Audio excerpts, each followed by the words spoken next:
Hello everyone. If you're watching now or you're watching later, welcome.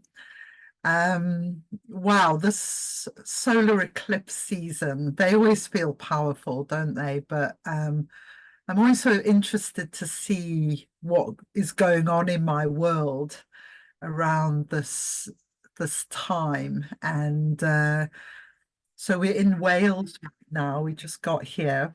Um, and Wales is a very green place. There's lots of rainfall. And we just walked up this hill and there were all these wild white ponies, something like, I think about 15 little tiny, they're called an A-class Welsh pony. It's very small. You probably get them in other countries as well. They're like a really ideal horse for a child to begin to ride because they're so little. But it was just so magical to see them all there, like living wild on the hillside. So I'm having a wonderful eclipse day. And this eclipse is all about awakening. It's in Gene Key 51. And Gene Key 51 is this, it's in the hexagrams, it's thunder over thunder. And it's a very initiatory energy awakening. In the northern hemisphere, it's in spring. In the southern hemisphere, it's going to be in the autumn. Um, so I know in the northern hemisphere we get a lot of lightning storms this kind of year. I have to see if that's also the case in the southern hemisphere, actually. But that's where part of the energy from the ancient I Ching comes from. And there's so much that's about initiation. It's conjunct Chiron, the Wounded Healer, who's half horse, half human. And Chiron is very much about shamanic initiation and initiation into kind of the wildness of the horse, integrating with the intellect of the human. So everything about this eclipse is connected with this word initiation or the word awakening. So yeah, well, I'm going to do a presentation, but before we do that, let's just take a moment um, to attune to the energies. You know, it's really useful sometimes to, as well as using our mind to see what's going on through the astrology, is just feel into what's happening with the energies. So let's take a nice deep breath in through the nose and out through the mouth. In through the nose,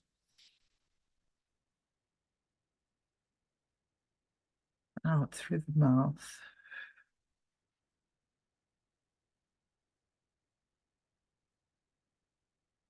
In through the nose, slowing the breath down.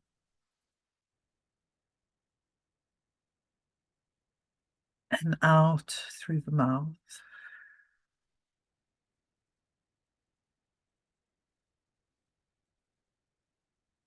So I invite you just to take a moment to really feel gratitude, feel awe for the miracle of what a total solar eclipse is. We have our sun that is so life-bringing. If we weren't this particular distance from the sun, we would either burn up or be too cold to support life as we know it on Earth.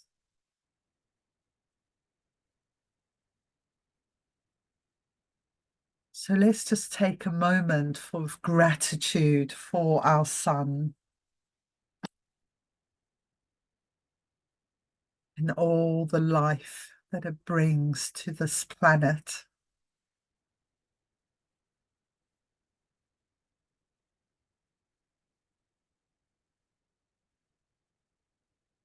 tuning in to the warmth, the radiance.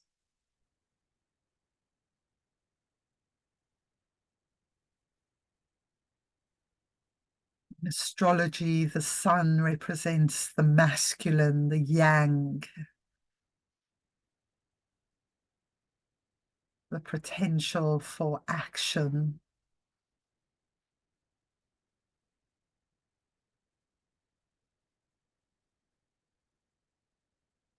But in this moment, we actually have the moon, the feminine, the lunar, eclipsing the sun. So even though our moon is much closer, because of its size, it exactly appears to cover the disk of the sun in an eclipse. It's just quite something if you think about the geometry, the perfection of it.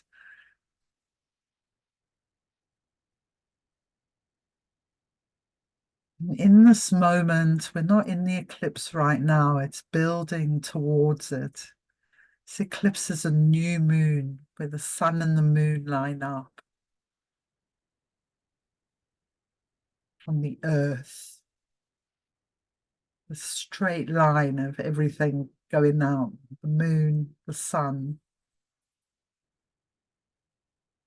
And for a while, as this eclipse happens, the moon will block off that flow of solar energy, neutrinos.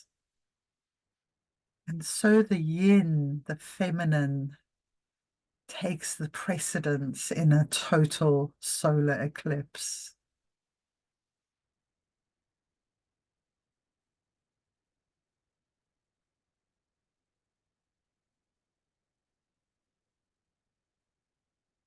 And there's this wonderful alchemical marriage of the sun and the moon and the earth.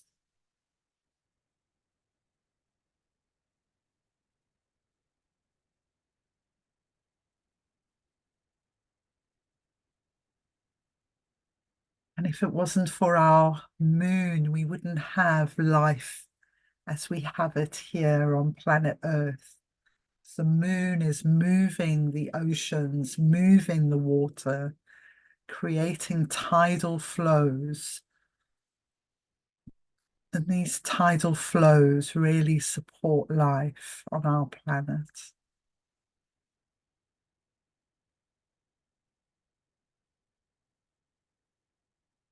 We're going to be taking a deep dive today into the alchemical marriage of salt and water. So let's go deeper into the body, breathing into the body, and especially our blood, our own tidal systems of waking hours and sleeping hours.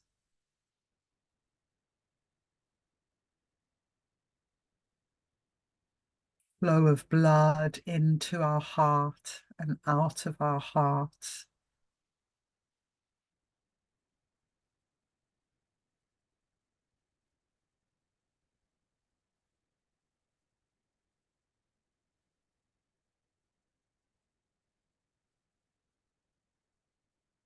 But as we move out of agitation, the blood being agitated, feeling restless and anxious, we can move out of that through the breath, through all of our yoga practices, through creativity. We can move into taking the initiative, to move out of the feeling of agitation. Like go for a walk, have a bath, paint, read a book. So many ways we could take the initiative that we know will work for us.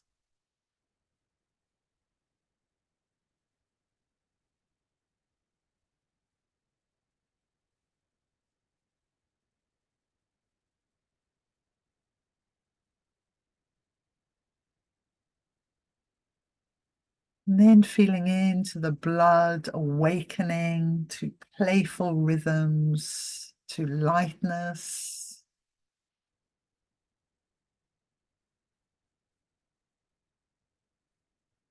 to free movement in the body.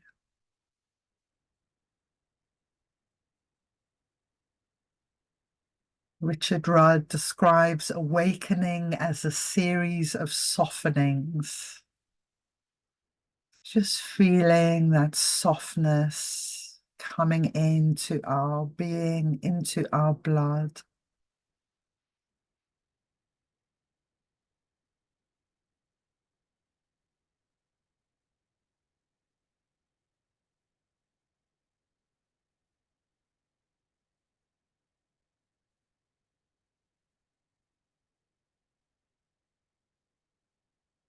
Then tuning once more back into those eclipse energies and asking for the highest vibrations of initiation and awakening to pull us out of agitation, to pull humanity out of agitation.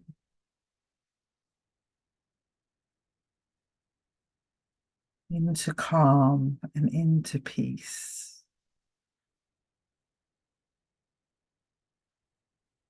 Just wanted to give a big sigh. You may feel a sigh come. Ah.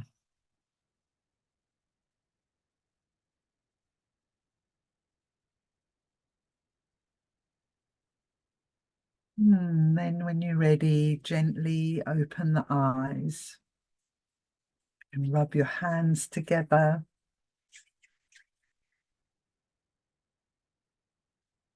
Wonderful.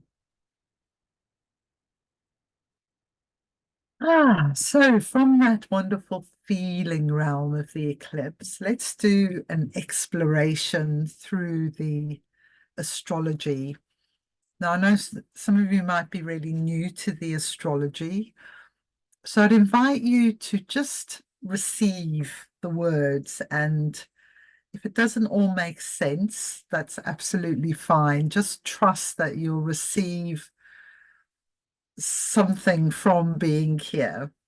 I like what Tara often says, I don't understand the word of it, but I feel like I'm getting something good. And you might understand loads of it as well. So, yeah, and when we get to the sharing bit, just be aware as well that there's people here who may not know much about the gene keys or astrology. So if you're sharing, just give an explanation of what you're talking about. Okay, so I'm going to share my presentation and do that for, I don't know, 15, 20 minutes, and then we'll see where we are then. Okay, so this took me in a totally unexpected direction. I did a reading this week with someone who wanted two of the trans-Neptunian objects doing in their chart, Sedna and Salacia. And so that took me back into those two bodies. There are some classes of them, and I'm going to do some more on Salacia because I feel she's really important. And this lady who did the chart reading for, she also sent me a link to a video with Pam Gregory and Kelly Hunter, who's actually one of my favorite astrologers because she does the trans-Neptunian objects. And it was all about Salacia and salt and water. And it really, I just started having these like downloads and visions. So I'm going to share quite a bit of that today, but it might be like, for me, it was completely unexpected where this ended up. So I've included a seahorse because Salacia and Sedna are from the sea, and this is going to be talking quite a lot about salt water. And this total eclipse is with Chiron. It's exactly conjunct. I'll show you the chart in a minute.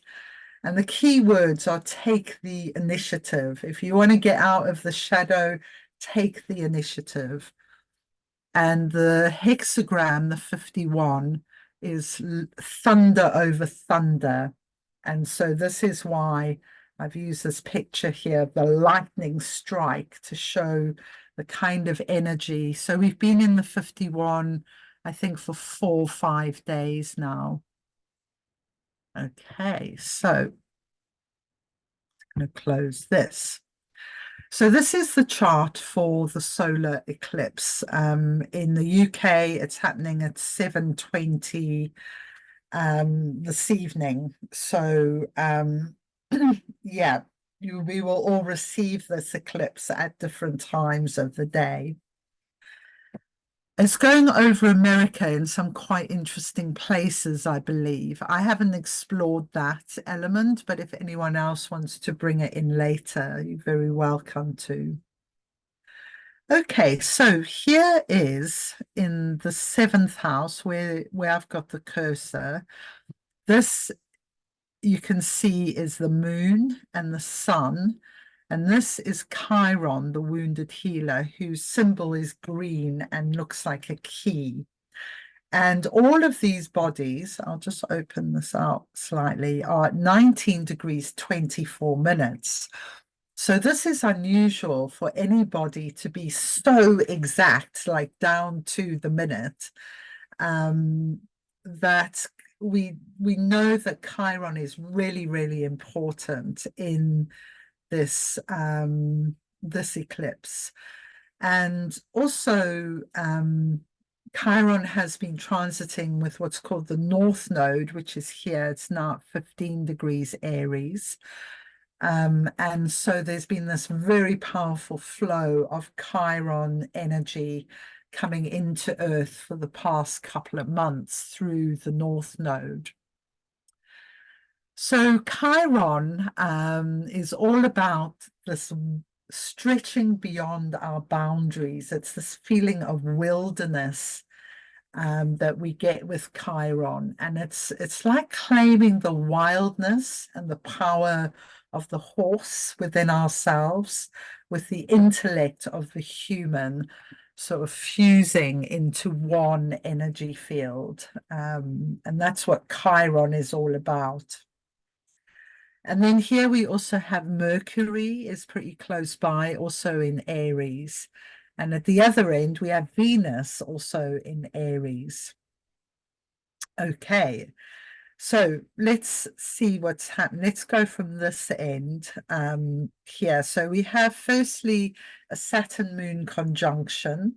This is a very powerful almost like restricting of life force energy or vitality or passion, like an inability to take action, to take the initiative right now. So it's interesting, we almost have a counterforce to the gift of take the initiative. You know, things might feel quite blocked with a Saturn Mars conjunction there in Pisces. And this is in the 63rd gene key with its city of truth. Okay, so just to say as we go through these that Neptune is in the 36th gene key right now, which is that turbulence moving into compassion. And on the 15th of April, it's going to move into gene key 25, which is all about universal love. So that's going to be a very powerful transition of energies when that happens, and will lighten things up. Actually, I think it will make us, help us feel a bit more detached and not so pulled into emotional turbulence, which is the 36. So here we have Venus and Hygeia. So Hygeia is a healing goddess, and Venus is in gene key 17. And gene key 17 is all about the far-seeing vision and the omniscience. It's almost like omniscience. It's like this, every cell in your body could see things. And it's a very holistic way of perceiving what is going on around us when we hit the higher frequencies of this. So Salacia, I'll go more into her in a class of her own again, but basically she was a water nymph and the wife of Neptune. But she played really hard to get. And so she kind of transformed Neptune from a sort of quite brutish being as he was then into kind of marriageable material. I'm getting a bit hot here. So she kind of brings a subtle healing energy to the masculine. And I'm feeling her as being very active at the moment through this whole salt thing. So the word soul in her name relates to salt, and she's she's a sea nymph who lives in the ocean. And she's at 9 Aries 31 in Jinki 21, which has to do with valor. I'll just refer to, so here we have the new moon again with Chiron and Mercury. Just keeping an eye on Pandora, who opens up our gifts in ourselves, but sometimes when we open the gifts up, all these other kind of shadowy things come out as well. It's almost like in order to unfreeze our gifts, then these sometimes quite challenging energies come up at the same time. And Pandora's at 14 degrees Taurus in Jinki 2, which is like pure yin energy. So again, there's a feeling of like the lunar eclipse and Pandora bringing in this pure yin healing frequency. And the other thing with Pandora is she was made as the first human woman in the Greek mythology. So a bit like Eve in a way. And then she's given this pot. So she's created as the gifted one. That's what Pandora means. And then she's given this pot by Zeus. And she's also given curiosity. So he knows she's going to open the pot. But when she does, or the box, if you like, but when she does, she's completely blamed for that. So through Pandora, we have like a healing of the feminine who is blamed for causing all the problems. But when in fact there's the patriarchal male behind that's actually caused the problem. Pandora in this case has just kind of acted it out, if you like. Okay, so yeah, and then finally we have Sedna is at 29 Taurus, so she's about here, and she's going to move into Gemini on the 15th of June. And she's all about a much deeper sea healing. So I sort of introduced through Kelly Hunter's thing to the idea that Sedna is in the deep ocean and the ancestral bloodlines, and Salacia is more on the surface. She's the light shining on the ocean that's said to be the hair of Salacia. Okay, so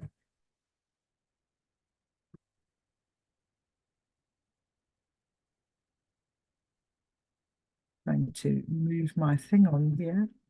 What are you doing? It's going to present again. It's not moving itself for some reason.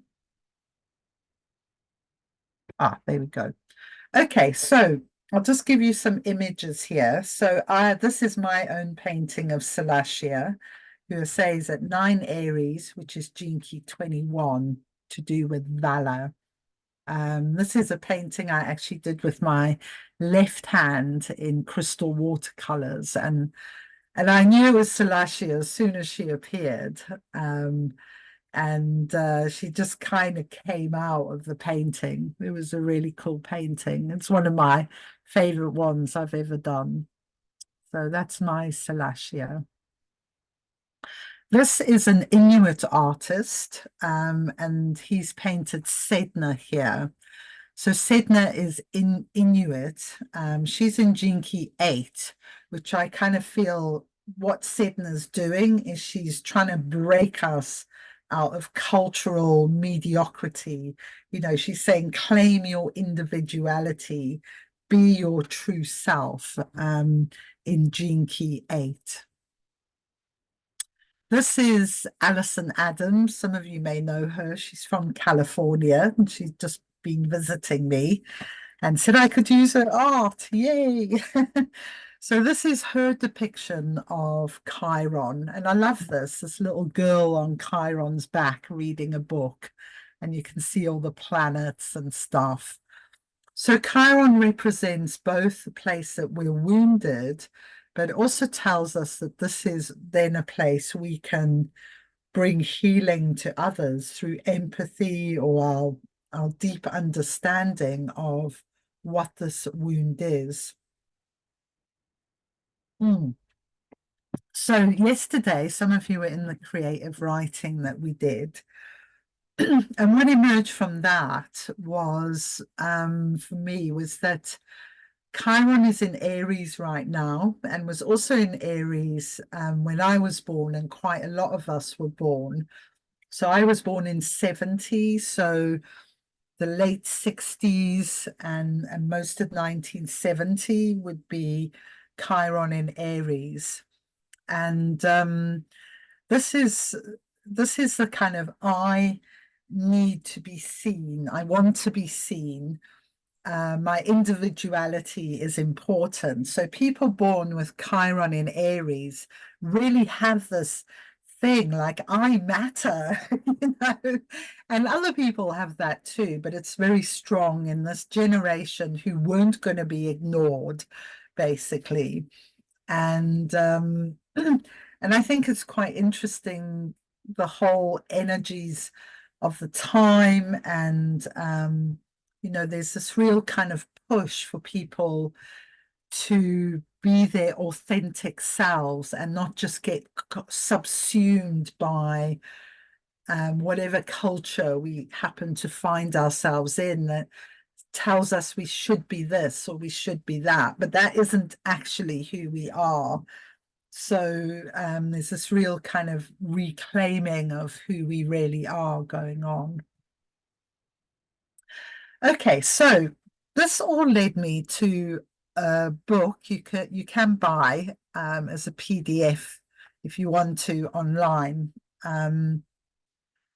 called The Secret of Water by Veda Austin. I'd heard of her actually, but I've never read any of her stuff, and it's quite simple in many ways, this PDF, but I really enjoyed it, and I'm just going to read from it. So you can either read on the screen with me or close your eyes and listen.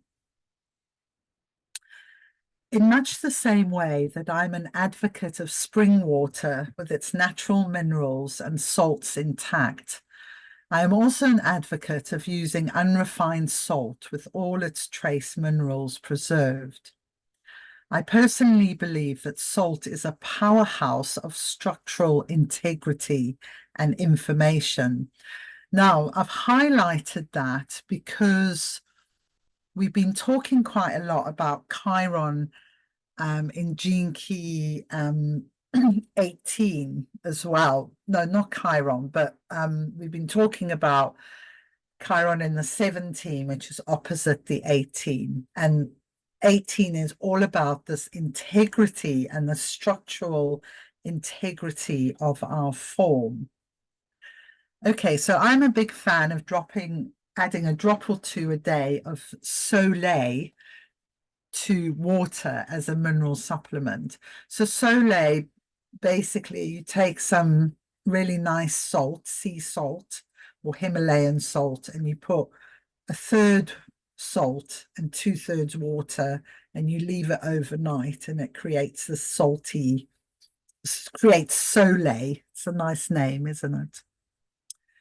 Even though only a tiny amount of Soleil was added, the water felt so silky.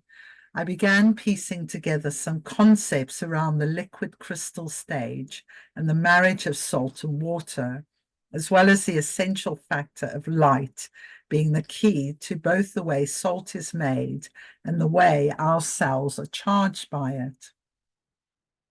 The word sole, which is defined as water and salt solution, is derived from the Latin sol, meaning sun.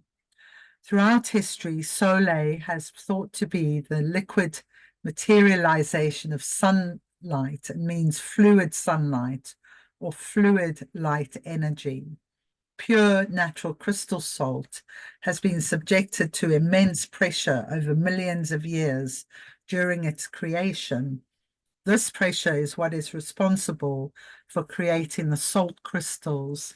The higher the pressure, the more superior the state of order within the crystalline structure. So just to put in my thoughts on that, we know, this is the prophecies of the gene keys and human design, that we're going through this very intense emotional pressure right now in order to mutate. And what I'm feeling is that the salt can help us transform our structural integrity in the body. It can kind of support this biological transformation that we're in. And the eclipse is like a big pressure point of the emotional energies that might be released at this time. Okay, where we interestingly, the reason our oceans remain salty is because salt can remain within it for so long. This is called residence time. When sodium emerges into the ocean from rivers that eroded it from rocks and soil, it can take longer than 200 million years before it gets put into sediments or evaporate deposits, salt deposits, making sea salt prehistoric. Due to this lengthy dehydration process, potential energies stored and absorbed within the salt crystal. By dissolving the salt in water, its cubic structure is overcome and the energy it holds is liberated. So when we're having sole or good salt, we're getting this incredible history of Earth actually within our being. So this creates an ocean of energy and powerful potential waiting to create and sustain life. No wonder Pythagoras said, salt is born of the purest parents, the sun and the sea. Okay. So this is another bit I thought was really interesting. When I revisit the work of Gerald Pollack, can't see that bit.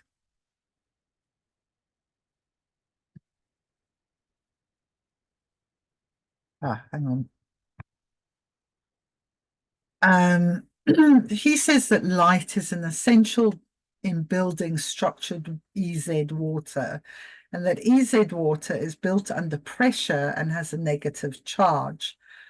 The more I think that sole is a concentrated liquid light source that might be able to hold the structure of water in a bottle or container for longer. I think it acts as a kind of liquid structural preservative. And I also suggest that it has a great deal to do with the way our cells store cellular memory. Blood can also be thought of as a private ocean, a recapitulation of what life was like for all the years we spent drifting as microscopic single-celled organisms, taking up nutrients from seawater, and then eliminating waste products back into the sea. Blood is one tissue that comes into contact with every other tissue of the body, and it is through blood that our disparate parts communicate, through blood that our organs cooperate. Without a circulatory system, there would be no internal civilization, no means of ensuring orderly devotion to the common cause that is us. I love that, because if we imagine the inner reflects the outer, we've been given almost like a map of how we create inner order and peace. So where the the Venus Moon Gate was yesterday was Jinki 25, and that's where Neptune will be on the 15th of April.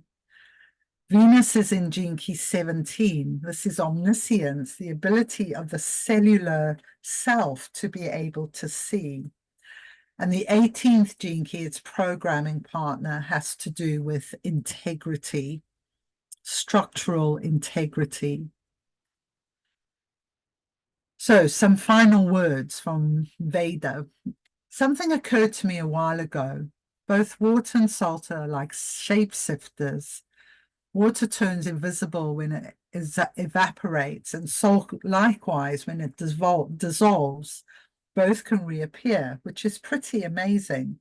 It is like they hold the power of visible, perceivable reincarnation. Some ancients believe that salt held all of the information of the earth from its very beginning, and by ingesting it, they were absorbing the information of the planet and their ancestors. They believed that when they died, the salt of their bodies would nourish the planet, while the water of their bodies would transform into spirit vapor, taking along with it their consciousness to the next life when it would become liquid again. And Dr. Wilhelm Schussler, the founder of Schussler salt therapy, proved more over 100 years ago that the ashes remaining after a body is cremated are nothing more than the salts of which the body was made. Salt is what remains after matter has dissolved and transformed into subtle matter. So that's pretty amazing. When we die, what will be left of us is salt. These Dr. Schussler salt therapies, you can buy them in Britain. They're pretty cool. And you can get one connected with the Aquarian age, which is called Nat Mur. I'll write that in the chat when we finished. Okay, so this sort of took me on a journey to jellyfish. So I just wanted to read about jellyfish because I feel this is the final message that we who are here have been given about this eclipse and what it's about. It might seem a strange journey I've gone on, but I'm just trusting my intuition on this. We are jellyfish. We are your human future. Though you cannot yet see this, we testify to it. You are to become a collectivity. You are to discover this within your greater being. You are to move into a great rippling unity, a celebration of diversity so exquisite that it becomes unified into a single cohesive whole. This is the true meaning of support. In order to prepare for this eventuality, all human wounds must be healed.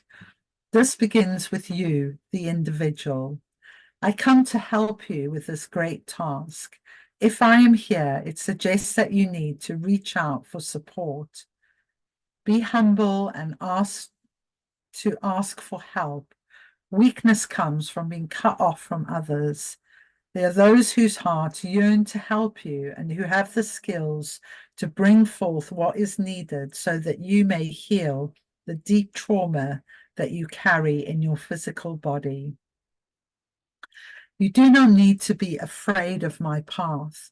It is the path towards love. Some fears must be passed through, some discomforts too, most probably. But these things are nothing compared to the reward of a healed heart. Do this work for the sake of the whole. Let self-healing be your greatest purpose. You must let another witness your wounding in order to help you forgive yourself. Once this final great healing is fully underway, nothing can stop you anymore. The path to your higher destiny will be fully open, and a great time of service and great fulfillment will follow. We jellyfish are the mycelium of the sea. We connect, we bridge, we network, we build. So too are you to build, with many others, a great structure that will serve many generations into the future. You are to be part of a great multi-generational endeavor. Your work will be a great nourishment for future generations, and even though it may seem at times insignificant, it will form a vital bridge between the past and the future, allowing others to heal as you have. The greatest fulfillment for all of us creatures of Gaia is to be of service to the whole, to leave a legacy of love and support here so that future generations may prosper. The greater mystery, of course, is that we too are those future generations. So we are laying the foundations for our own rebirth, and thus the benefit of such collective dreaming is vast beyond measure. Contemplate these things and then get busy building. Wonderful. I love that. So Gene Key 37. That's actually the oracle I pulled for Soul Tribe at the end of when I was doing the 40 days. I got the sparrow for 37, the vision of communal tenderness. Okay, so I've talked loads, and I'm just going to mute now, and I'll pause as well so anyone else can jump in and share too.